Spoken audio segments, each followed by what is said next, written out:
예, 이번 시간에는 헌법에서 약간 어려운 문제일 수도 있는데 종교의 자유에 대해서 설명하도록 하겠습니다.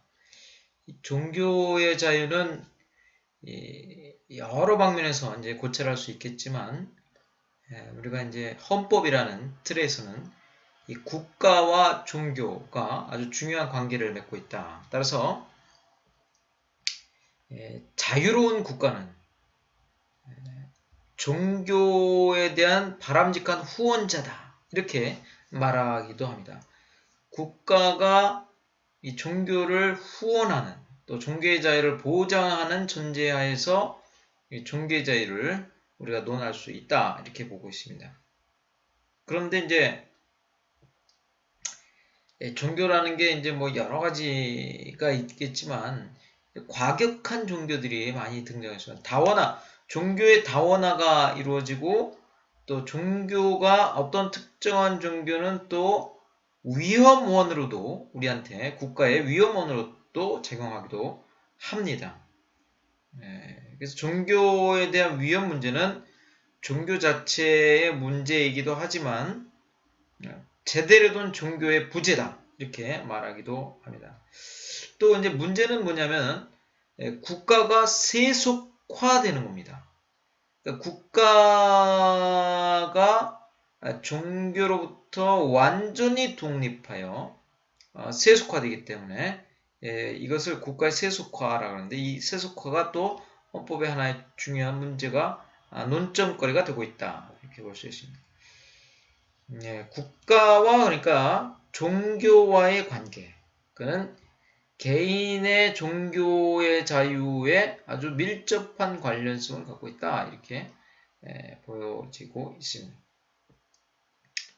지금 아까 말씀드리다시피 국가에서 종교의 다원화, 다양성으로 인해서 국가와 종교의 갈등, 또 종교와 종교 간의 갈등, 충돌 이런 것들이 자주 일어나고 있습니다.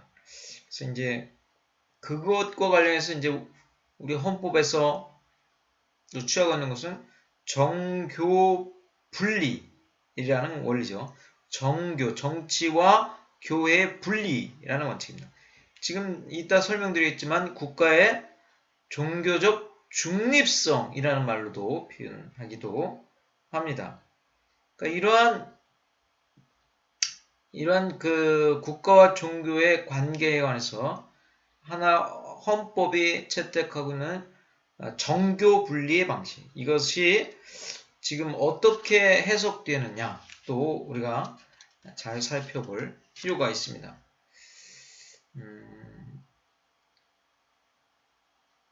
그래서 이제 기존의 국가 시스템에 국가에 전통적인 종교들만 있다면 큰 문제가 없는데 문제는 뭐냐? 그 사회에 새로운 종교가 출현하고 그 종교가 다른 종교와의 갈등, 또 국가와의 갈등 이런 것들을 유발할 수 있기 때문에 문제는 그러한 상태에 대해서 국가는 어떠한 태도를 취해야 되느냐 또 헌법상 정교분리 또는 국가의 중립성 원칙은 어디까지 적용해야 하느냐 이것이 하나의 문제점입니다. 그럼 먼저 종교의 자유의 개념부터 보겠습니다. 종교의 자유의 개념.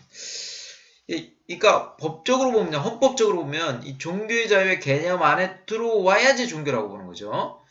그러니까 이 종교의 자유의 이 개념 한번 보겠습니다. 첫 번째 제가 방법적 기초라고 썼는데 방법적 기초는 그거죠. 종교의 자유에 관해서 중심적 개념은 이제 종교라는 겁니다. 종교라는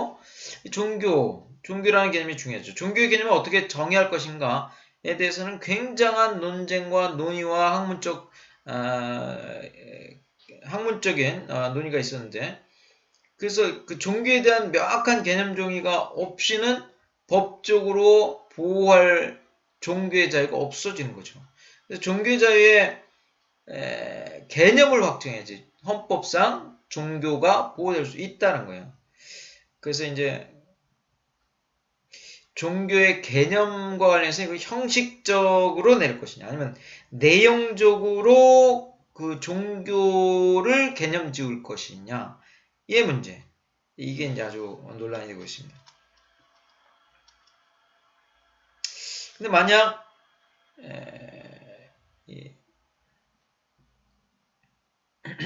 내용적으로 종교의 개념을 확정 짓는다. 그렇게 되면 어떻게 되냐?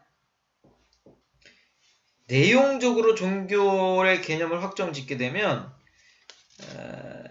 그 위험성이 있습니다. 종교라는 것이 내용적으로 이러이러한 것이다 라고 딱 확실하게 해두면 결국에 내용적인 것은 그 사회에서 인정되는 것인데, 그럼 기존에 서로 발생하는 종교에 대해서는 우리가 그 종교로 받아들이지 않을 가능성이 있다. 그리고 종교의 자유를 최대한 보장하기 위해서는 가능한 한 그 내용적으로 종교를 평가하는 것보다는 형식적 개념에 의해서 종교를 판단하는 게 낫다. 종교 개념을 판단하는 게 낫다라는 것입니다. 그래서 이것은 종교 개념에 관해서 윤곽을 우리가 정해주고, 그 형식적인 윤곽을 정해주고, 그 윤곽에 해당하면 이 개방성, 이 종교에 대한 개방성을 가지고 우리가 어떤 윤곽적인 징표들을 주면 그것에 해당하면 이제 종교로 들어올 수 있다. 이렇게 볼 수 있습니다. 그래서 만약 이 개방성이 없는 이제 내용적인 그런 개념 구성을 한다면 어떻게 됩니까? 결국에는 이 다른 새로운 종교, 특정한 종교를 배척하게 되는 결과가 되기 때문에 종교의 개념을 정의함에 있어서 개방성을 가지고 형식적인 징표를 주는 것이 더 타당할 수 있겠다. 이렇게 보여집니다. 그래서 우리가 이제 그 형식적인 징표로서 대표적인 게 영적 내용입니다. 영적인 것입니다. 영적인 것. 종교의 개념에서 가장 핵심적인 것은 영적인 것이에요. 왜냐하면 인간의 삶에 있어서 형이학적인, 지금 살고 있는 우리 모든 물질적인 뭐 이런 것들이 아니라 형이상적인 기반을 갖고 있다. 종교라는 것은 인간의 삶의 형이상적인 기반에 기초하고 있기 때문에, 그래서 한 4가지 정도를 우리가 영적 내용으로 보고 있습니다. 영적 내용을 지닌 종교란 첫 번째는 의미를 부여할 수 있어요. 종교라는 것은 의미 부여를 하고 있어야 됩니다. 의미 부여. 두 번째는 이제 영적인 내용으로서 통일성을 가져야 됩니다. 통일성. 세 번째는 주관적으로 기속되는 성찰이 있어야 됩니다. 주관적으로 기속되는 성찰. 주관적으로 기속되는 성찰이 뭐냐? 이것은 세상에 대해서 자기가 믿는 그 종교 쪽에 있어서 진실이라고 생각하는 성찰. 자기가 진실이라고 생각하는 성찰이 있어야 됩니다. 네 번째로 이 영적 내용의 네 번째인 것은 선언적인 관계가 있다라고 하는 거예요. 선언적인 관계. 그건 뭡니까? 우리가 경험해보지 못한 다른 세상이 있다는 거죠. 그건 뭐예요? 피안의 세계 또는 신에 대한 존재, 신에 대한 권위, 이런 것들을 우리가 선언적인 관계를 전제로 한다. 이렇게 볼 수 있습니다. 예, 지금 제가 말씀드리는 것은 영적 내용에 대해서 한 4가지 정도로 징표를 말씀드렸습니다. 그런데 만약 그 밖의 기준이 있다면, 그 밖의 기준, 이것은 이제 다른 기본권과의 관계를 명확하게 하기 위해서 이제 말하려고 하는 겁니다. 그러니까 종교의 자유는 항상 다른 기본권과의 충돌, 마찰이 일어날 가능성이 있어요. 그래서 다른 기본권과의 마찰을 최소화하기 위해서는 종교의 개념 정의를 명확히 해야 된다. 그러니까 제일 많이 문제되는 게 이제 종교와 양심이죠. 근데 양심은 전체적이고 통일적인 관점을 요구하지 않습니다. 아까 말했지만 종교에서는 영적 내용으로서 뭐가 있어야 됩니까? 통일성을 가져야 돼요. 이 종교는 통일적인 영적 내용이 있습니다. 그런데 양심은 삶에 대한, 예? 양심이란 것은 삶에 대한 개개의 질문에 대한 기초적인 생각이면 충분하지, 이게 전체적으로 하나의 통일성을 가진 무슨 그런 개념이 있어야 되는 건 아니다. 예, 그게 이제 기본적입니다. 그러니까 종교와 양심은 통일성을 반드시 필요로 하느냐, 그렇지 않아도 되느냐의 것이 하나의 기준이 될 수 있고, 그 밖의 기준도 있습니다. 예. 그 다음에 이제 종교는 뭐 이렇게 그 주관적 기준에 의해서 최종적으로 정의할 수 없고, 예? 그 다음에 종교의 자유는 특별히 구체적인 행위를 어떻게 보호한다, 안 한다라고 명문화할 수 없기 때문에 종교의 자유에서 보호되는 영역은 예를 들면 신앙의, 이따가 설명하겠지만 신앙의 자유라든가 종교 고백의 자유, 종교 행사의 자유, 뭐 이런 것들이 있단 말이죠. 그래서 종교의 자유는 오직 주관적 기준에서 다른 기본권과는 구별됩니다. 그러니까 다른 기본권들은요, 예를 들면 이제 뭐 표현의 자유, 그죠? 표현의 자유 같은 경우에는 주관적인 것뿐만 아니라 객관적인 인식 가능한 것들이 있어야 됩니다. 예.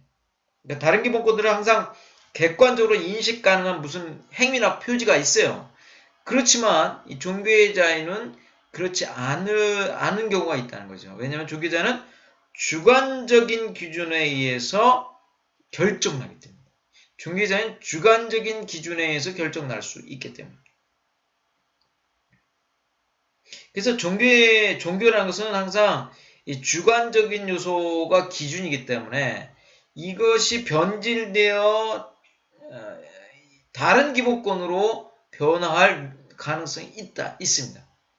이걸 한번 생각해 보시고, 종교는 이제 종교의 자유는 아까 주관적인 요소들이 아주 중요하다, 이렇게 제가 말씀드리겠습니다. 두 번째는 이제 종교의 자유의 보호 영역에 대해서 설명을 드리겠습니다. 보호 영역, 일단 독일 연방헌법재판소는 이렇게 판례에서 이렇게 말하겠어요. 독일 기본법상 종교의 자유에 관련해서 이제 신앙의 자유는 뭐라 그러냐면, 신앙의 자유는 자신의 신앙 기준에 근거하여 자신의 전체 행동의 방향을 설정하고 자신의 내적인 신앙의 신념에 따라 행동하는 자유다. 이게 이제 신앙의 자유라고 말하고 있습니다. 그래서 독일 기본법의 제4조가 이제 그쪽인데, 종교의 자유 쪽인데, 독일 기본법 4조에 의거해서 이제 종교의 자유라 그러면 신앙의 자유, 종교 고백의 자유, 종교 행사의 자유로 구분 짓고 있습니다. 예를 들면 종교 행위의 자유와 관련해서는 이런 거죠. 종교적 활동과 같은 구제 활동이나 자선 활동, 이게 다 종교 행사의 자유, 행위의 자유에 포함된다, 이렇게 볼 수가 있겠습니다. 그리고 이제 종교의 자유는 인권의 핵심적인 권리에 속한다. 인권의 아주 본질적인 영역에 속한다. 왜냐하면 종교는 인간의 도덕적 정체성의 핵심을 이루고 있기 때문에. 그러니까 국가의 법질서가 개인의 종교적 신념을 침해하지 못하도록 그 종교의 자유는 최대한 보장되어야 한다라는 것이 핵심입니다. 그 다음에 이제 종교의 자유의 내용으로 가겠습니다. 조금 내리시고.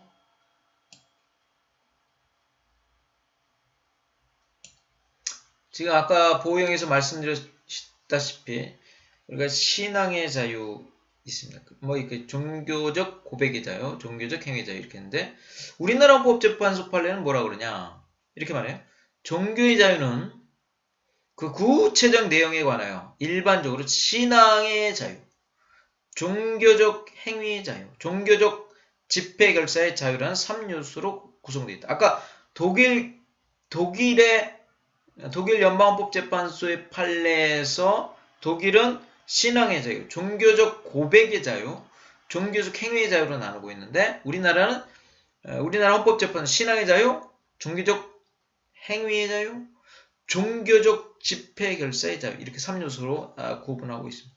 그러니까 신앙의 자유와는 달리 종교적 행위의 자유와 종교적 집회 결사의 자유는 양자 행위 태양의 종교적 신념에 기인한 적극적 자유나 표현을 지향하기 때문에 종교적 집회 자유는 동일한 범죄인 종교적 행위의 자유에 포함될 수가 있다고 봐야 되는데, 그러니까 제 생각에는 우리나라 헌법재판소가 이렇게 종교적 집회 결사의 자유를 따로 보장하기보다는 종교적 행위의 자유 속에 종교적 집회 결사의 자유가 포함되어야 됨이 마땅하다 이렇게 생각을 하고 있습니다.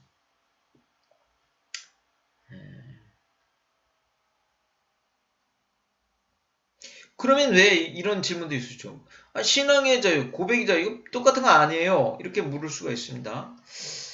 근데 신앙의 자유는요, 이 절대적인 자유예요. 절대적인 기본권이에요. 근데 종교적 고백의 자유는 이 절대적 기본권이 아니고 이것은 별도의 종교의 자유의 하나의 내용이 될 수가 있다. 그렇기 때문에 신앙의 자유와 종교적 고백의 자유는 구분하는 겁니다. 예. 하여튼 이렇게 세 가지로 나누어 보겠습니다. 먼저 이제 신앙의 자유부터 설명을 잠시 드리죠. 신앙의 자유는요, 종교적 신념을 보호 영역으로 하는 절대적 기본권이라고 말씀드릴 수 있습니다. 신앙의 자유는 내심의 신앙을 형성하고 유지하는 자유입니다. 내심의 신앙을 형성하고 유지하는 자유. 국가가 종교적 신념의 형성과 유지에 어떠한 방법으로도 영향력을 행사하면 그것은 신앙의 자유의 침해가 될 수 있다. 예를 들어서 이런 거죠. 국가가 공영방송을 통해서 특정한 종교의 내용을 지속적으로 방송하는 경우, 국가가요, 만약 KBS 1을 통해서 우리에게 계속 특정한 종교의 내용을 지속적으로 방송하면 그것은 신앙의 자유에 대한 침해 가능성이 있다. 또 그 다음에 초등학교에서 예를 들면 기독교의 상징인 십자가상을 비치하도록 초등학교에 명령을 내리면 신앙의 자유를 침해할 수 있다. 이런 겁니다. 그렇죠? 그러니까 내심의 신앙을 형성하고 유지하는데 국가가 개입하거나 간섭하면 안 된다라는 거예요. 두 번째 이제 종교적 고백의 자유. 종교적 고백의 자유는 종교적 고백이라는 것은 원래 일반적인 것은 언론 출판의 자유, 표현의 자유죠. 표현의 자유에 있어서 이제 고백이라는 것도 하나의 내용인데, 언론 출판의 자유 중에서 특별한 의사 표현의 자유, 그러니까 특별한 의사 표현의 자유의 하나가 종교적 고백의 자유다. 그러니까 일반적인 의사 표현의 자유와 다르게 종교적 고백은 인격 관련적 의미에서 자기 정체성, 자기 인식성이 아주 강하다 이렇게 볼 수 있습니다. 종교적 고백의 표현 수단은 우리가 일반적으로는 구두, 말로 하는 거죠. 또 문서뿐만 아니라 상징적인 복장 착용도 가능합니다. 종교적인 어떤 상징을 옷에 부착하고 다닌다거나 이런 것도 가능합니다. 유럽인권협약 제9조에는 이렇게 써있습니다. 예배라든가 종교 수업이라든가 종교적 의식의 실행 등은 종교적 고백에 속한다. 그러니까 예배 드리는 거, 수업하는 거, 종교 수업하는 거 이것은 뭡니까? 종교적 고백의 자유 쪽에 속한데요. 예, 유럽인권협약에. 그러니까 종교적 선교도 종교적 고백에 속한다. 이렇게 보고 있습니다. 국가가 신앙 고백을 금지시키거나 방해하는 경우 신앙 고백을 묵시적으로 강제하는 경우, 또 이런 경우, 그러니까 신앙 고백을 금지시키거나 또 신앙 고백을 강제시키거나 이거는 신앙 고백의 자유의 침해가 된다. 예를 들면 국가가 국공립 교사에게 수업 시간에 특정 종교의 상징물이나 복장 착용을 금지하는 거. 신앙 고백의 자유의 침해가 될 수 있다. 이게 이제 그 이슬람 여자들이 머리에 쓰는 히잡이라고 그러는데 히잡을 착용하고 초등학교 교사로서 이제 활동을 할 때 그건 이제 재판이 많이 되는 경우인데 요 법원에서 유럽의 법원들에서 이것은 종교의 자유 침해다. 독일 같은 경우에 특정 종교의 상징물이나 복장 착용 금지 하는 경우에 종교 자유 침해다. 이렇게 보고 있습니다. 종교적 행위의 자유. 종교적 행위의 자유라는 것은 우리나라 헌법에서 보면 원래는 헌법 10조에서 그런 일반적 행동의 자유에 대한 특별한 성질을 가지는 겁니다. 일반적 행동의 자유의 특별성을 가지는 거죠. 그래서 이 특별한 행동, 일반적 행동의 자유에 대해서 우리가 헌법상 종교의 자유 쪽에 종교적 행위의 자유로 보는 것이다. 그러니까 종교적으로 유발된 행위를 특별한 정도로 종교의 자유 쪽으로서 보호하게 되는 거죠. 그래서 이제 일반적 행동의 자유가 특정한 생각에 의한 행동을 보장한다고 하면 일반적 행동의 자유가 특정한 생각에 의한 행동을 보장한다면 종교적 행위의 자유는 종교적 이유에서 특정하게 결정되어 나온 행동을 보장하는데 그 차이가 있다. 이렇게 보시면 되겠습니다. 종교의 자유와 관련된 문제, 이제 그 종교의 자유와 관련된 평등 원칙 문제를 설명하겠습니다. 국가가요, 종교 영역에 대한 행위를 함에 있어서 두 가지 중요한 원칙이 있습니다. 하나는 지금 말씀드리겠지만 국가의 중립성 원칙, 종교에 대한 중립성 원칙. 또 하나는 평등 원칙입니다. 그래서 종교의 자유를 보장하기 위해서 필수적으로 종교적, 세계관적 중립성을 지닌 국가가 존재해야만 됩니다. 종교적, 세계관적 중립성을 지니지 않은 국가다라고 하면 이것이 논의 자체가 어려운 거죠.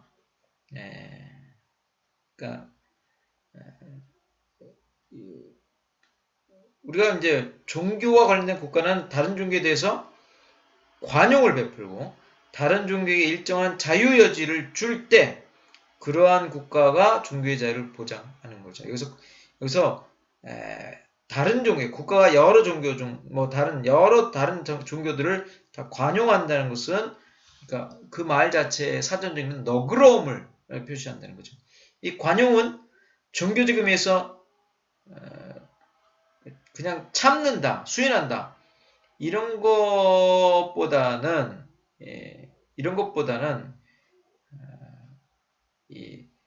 더 포용적이다라는 거죠. 관용은. 종교자유와 관련해서 그 중심은 종교적 세계관적 중립성을 지닌 국가의 전제로 하고 그렇기 때문에 종교적 세계관적 중립성을 지닌 국가는 종교의 자유를 광범위하게 보장해야 됩니다. 종교의 자유와 관련된 보장이라는 것은 국가가 국민이 어떠한 종교를 가졌는지 등 국민의 신앙을 평가해서는 안 되고 개인의 종교에 대한 어떠한 영향력도 미쳐서는 안 된다는 것을 우리가 설명을 할 수 있겠습니다. 두 번째 이제 종교의 자유와 관련된 단체 문제입니다. 종교의 자유에 관해서 종교 행위는 개인이 행하는 종교 행위도 있지만 단체가 주체가 되어서 종교 행위를 하는 경우가 많습니다. 그러면 이제 신앙의 자유에는 종교 단체에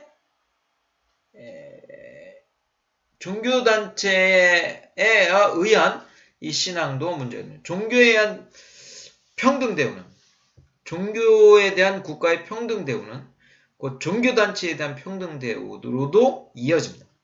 종교 공동체에 대한 국가의 자유는 개인의 종교 자유에 대해서 다시금 또다시 영향을 미치기 때문에.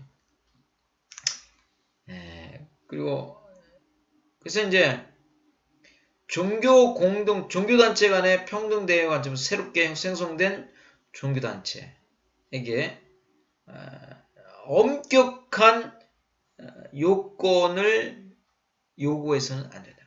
그리고 단체의 지위를, 종교적 단체의 지위를 인정하기 위한 전제 조건으로서 단체에게 법적 지위를 얻도록 뭐 특별한 다른 규정은 없지만 이 단체의 지위에 관해서 엄격한 요건을 요구해서는 안 된다. 이제 문제는 이제 지금 여기 아까 위에 평등 원칙 또는 뭐 이 종교의 자유와 관련 단체 문제와 관련해서 이제 가장 이제 민감한 문제는 국가가 종교단체에게 또는 종교인에게 종교세를 부과하는 것. 이것을 어떻게 볼 것이냐. 법적 의무에서는 형평성이라는 것에서는 과세를 해야 되는데 또 종교의 자유를 인정하게 되면 종교의 자유를 또 광범위하게 보장해야 된다는 측면에서 약간의 관용이 따라지고 이런 아주 어려운 딜레마가 있습니다. 그 다음에 이제 철학적이고 헌법 철학적이고 어려운 문제, 국가의 종교적 중립성에 대해서 설명을 드리도록 하겠습니다.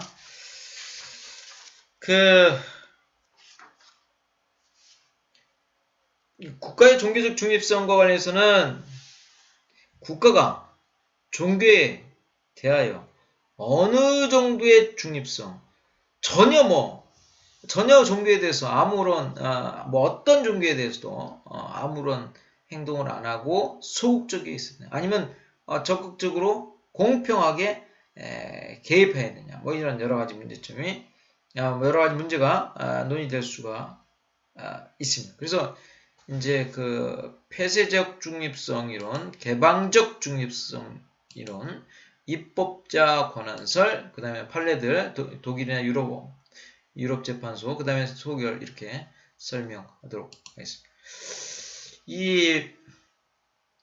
먼저 폐쇄적 중립성을 우리가 이제 소극적 중립성이라고 부르기도 합니다. 국가가 예를 들면 국공립학교의 중립성 의무 요구죠. 국공립학교에 대해서는 그러니까 국공립학교의 얘기입니다. 왜냐하면 사립학교에 대해서는 이제 국가가 어떻게 할 수 없으니까 이제 국가가 만약 이 국공립학교의 어떤 교육 목표를 기존의 종교적인 기반을 전수하도록.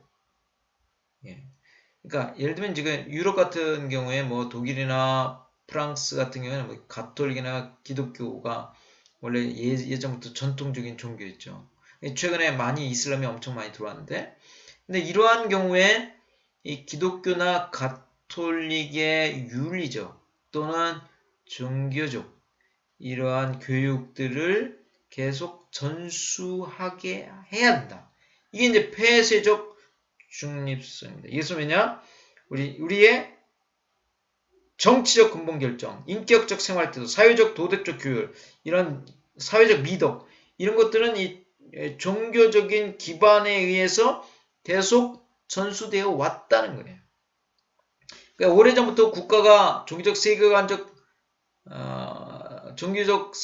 기초를 가지고 이것을 국공립학교에서 교육하게 할 수 있다. 어떤 경우를 통해서 국공립학교의 종교 수업 제도를 통해서 종교적 세계관적 교육을 통일적으로 전수시킬 수 있다는 것이 이제 폐쇄적 소극적 중립성 이론입니다.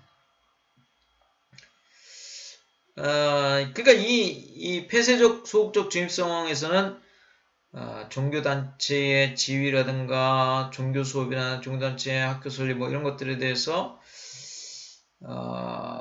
외부 새롭게 등장하는 종교보다도 더욱더 강하게 지원을 할 수 있다는 것이죠.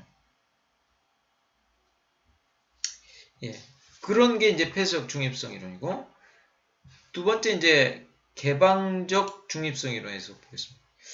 이 개방적 적극적 중립성 이론이었는데, 개방적 적극, 그러니까 국가의 종교적 중립성이라는 것은 국가가 종교에 관해서 어떠한 행위도 해서는 안 된다, 이런 아주 소극적인 것이 아니라 국가는 종교행위에 적극적인 지원을 해야 된다라는 것이. 적극적인 지원을 하는데 어떠한 종교단체, 종교에 관해서도 개방적, 동일한 정도로, 전반적으로 이렇게 지원을 해야 된다라는 게 이제 개방적, 적극적 중립성 이름입니다. 그러니까 이쪽에서는 국가가 종교에 대해서 차별해서는 안 되고 또 지원도 적극적으로 해야 된다는 거죠. 더욱이 국가가 종교단체의 신앙을 또는 종교단체의 교리를 기반으로 평가하거나 선별적으로 지원해서는 안 된다. 이렇게 보고 있어요. 그러니까 이거죠. 그러니까 갑자기 뭐 우리나라도 마찬가지죠. 우리나라에 뭐 이렇게 여러 종교가 있다. 기득권 종교 한 10개 있다. 10개. 10개 말고 또 새로운 종교가 나타났어요. 들어왔는데 이 종교에 대해서 국가가 어떻게 해야 됩니까? 이 종교에 대해서 기존 기득권 종교와 똑같이 모든 지원을 공평하게 해야 된다요. 공평하게. 예. 근데 그 이론은 그 새로운 종교의 신앙이나 교리에 대해서는 어떠한 시비도 걸지 말고 판단도 하지 말고 종교가 발생하면 거기서 똑같이 이것은 어떤 문화국가 원리인 거죠. 그거에서 똑같이 국가는 지원하고 전폭적으로 평등하게 지원해야 된다. 이런 것입니다. 예, 그러니까 아까 그 폐쇄적 소극적 중립성과는 반대되는데, 그러니까 기존의 그 국가의 전통적인 종교 이런 것은 없다. 예? 그런 것은 없다. 그러니까 완전한 개방적 중립성, 또 적극적인 지원, 공통되게 모든 종교에 대해서 이렇게 하자고 하는 것입니다. 그에 반해서 입법자 권한서는 이거예요. 우리가 정교 분리의 원칙이나 국가의 종교적 중립성 이러한 내용은 헌법에 어떤 구체적인 내용이 없어요. 그죠? 그냥 국가와 종교가 분리되어야 된다는 거지. 그 내용이 뭐냐? 그 내용은 없어요. 그럼 어디에 규정해야 됩니까? 헌법은 이 개방적 적극적 중립성이든 또 폐쇄적 소극적 중립성이든 어떠한 것도 헌법 자체에서 규정하고 있지는 않습니다. 헌법은 이러한 중립성의 내용에 대해서는 침묵하고 있다는 거죠. 그래서 독일 연방헌법재판소가 루딘 판결에서 이렇게 말했어요. 점층되는 종교적 다원성과 사회 변화를 고려하여 허용되는 학교에서의 종교적 양태의 정도를 법으로 새로이 규정하는 것이 필요하다. 학교는 다양한 종교적 의견들이 불가피하게 접촉되고 특별히 민감한 방법으로 서로에게 영향을 주는 장소이다. 서로의 변화된 관계들을 규정하는 권한은 행정권이 아닌 민주적 정당성을 획득한 입법자가 행사해야 한다. 이렇게 말했습니다. 그러니까 이 말은 뭐냐? 지금 많이 변했다는 거예요. 종교적 다원성, 종교가 많아지고 학교에서 종교적 행위를 어떻게 하고 종교적 교육을 어떻게 하고 이건 많이 변했어요. 근데 이러한 것을 어떻게 규율할 것인지는 누가? 민주적 정당성을 가진 입법자가 그것을 규율해야 된다. 이렇게 말하고 있는 것입니다. 예, 그래서 이런 학교에서 학교에 적용할 종교적 법규를 어떻게 할 것이냐? 그것은 입법자가 그것에 맞는 입법을 해야 한다. 이렇게 보겠습니다. 예, 그래서 이제 종교적 세관적 다원주의라는 이러한 시대에 헌법적으로 어떻게 되냐? 이 입법자 권한설에서는 사건별로 특수하게, 상황별로 특수하게, 문제 해결별로 특수하게 충분히 해결할 수 있도록 입법자에게 권한을 부여해야 된다. 이렇게 말하고 있습니다. 예, 판례를 한번 보겠습니다. 그 판례는 이런 거예요. 이제 유럽인권재판소 판례가 있는데 2001년 스위스 겐퍼의 한 초등학교 여교사가 이런 거예요. 수업 중에 히잡 착용을 금지한 학교의 조치로 인해서 이제 학교에서 더 이상 교사로서 재직할 수 없게 되었어요. 그래서 유럽인권협약 제9조에 위반된다고 주장하면서 유럽인권재판소에 소송을 제기했습니다. 그래서 이에 대해서 유럽인권재판소는 히잡 착용 금지는 종교자를 침해하는 것이 아니라고 판결했습니다. 유럽인권재판소는 학교에서의 종교의 중립성 원칙, 유럽인권협약 제9조에서 보장하는 시민의 종교적 자유 간의 구분과 조화라는 메커니즘적 기능 관련성에서 종교적 중립성 환경하에서 수업을 허용해야 한다. 이렇게 말했어요. 그러고서는 유럽인권재판소는 다원주의적 공동체에서 국가의 중립성 원칙의 적용상 개인의 자유가 상대적 보장이 가능하다. 그리고 제한할 수 있다. 그래서 유럽법 및 각국의 국내법의 관련성에서 이 국가의 종교적 중립성을 이해할 수 있다라고 하면서 종교의 이 히잡 착용을 금지한 것은 종교자를 침해한 것은 아니다라고 판시했어요. 예, 참 놀랍죠? 예. 그 다음에 두 번째 독일 연방헌법재판소입니다. 독일 연방헌법재판소도 국가의 중립성 원칙과 관련해서 그 판례가 학교에서의 기도 판결이 있습니다. 예, 그래서 학교의 제도로서의 학교에서 기도하게 한 거예요. 학생들에게. 그러니까 이 학교에서 기도하는 행위에 대해 헌법적 정당성을 인정했어요. 그리고 그 다음에 루덴 사건이라고 이것도 아까 히잡 관련 것인데 거기서도 좀 그랬고 그 다음에 이제 크루츠픽스라고 십자가에 이렇게 예수 그리스도가 십자가에 못 박힌 이런 십자가 상이 있죠. 요거에 관한 것에서 학교에서 종교적 심벌인 요 십자가상을 착용했어요. 여기 십자가상을 이렇게 착용한 거죠. 착용한 것이 소극적인 종교의 자유를 침해한지에 보면 어느 정도 종교의 자유를 침해한지와 관해서 그 다음에 종교적 심벌의 착용을 어느 정도 감수할 수 있는지에 관해서 종교적 심벌의 착용은 대다수의 적극적인 종교의 자유를 고려하고 있다. 이렇게 판결하고 있습니다. 그래서 이제 그 여러 가지 그 다음에 아까 루딘 사건에서는 어땠냐면 독일 연방헌법재판소는 독일 기본법으로 도출되는 교사의 종교적 동기에 의한 의복 착용을 법적 근거 없이 국가가 금지한다면 종교의 자유를 침해하게 된다. 근데 이제 종교와 국가의 관계를 고려해 학교에서 히잡 착용 금지는 입법자가 결정하는 형태로 종교의 자유를 제한할 수 있다고 했습니다. 입법자, 법률로서 제한하고 있다면 이 히잡 착용 금지도 학교에서 할 수 있다. 이렇게 본 겁니다. 그래서 결론적으로 이제